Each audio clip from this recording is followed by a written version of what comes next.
Nakapangako na ako, ayoko na eh. Sinabi ko kung pare na, ikaw naman pare, wala kang pakikisama. Sige na nga, alam-alam sa pakikisama. Sumiyat ulit. Nung sumiyat, hindi nasiyahan. Umupo na. Eto, umuwi kasi, pasuray-suray na. Hindi mo kayang tanggihan ang gawa ng kasalanan. Malibang, maunawa natin ang salita ng Diyos. Sapagkat ang salita ng Diyos ang magpapalaya sa atin. Ang lahat ay magsabi, Amen.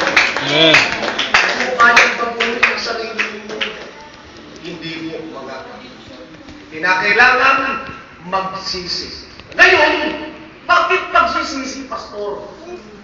Ang pagsisisi ay pagpapakita na ikaw ay walang magagawa malibang tulungan ka ng Diyos.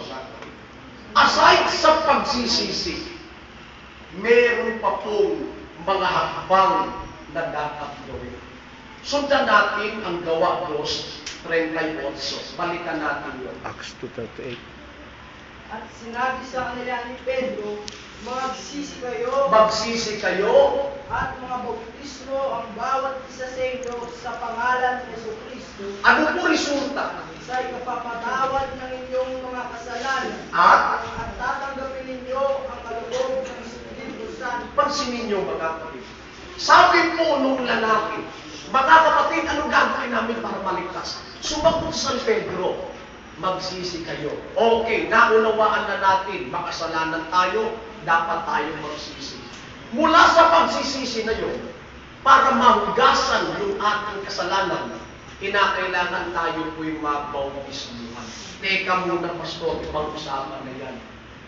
Bautismo na yung sinasabi mo. Hindi ba okay na magpakabait na lang tayo? Hindi ba okay, Pastor, na gumawa lang tayo ng kabutihan at huwag natin pinsalain ang ating kapwa? Hindi ba okay na yun? Na maging mabait ka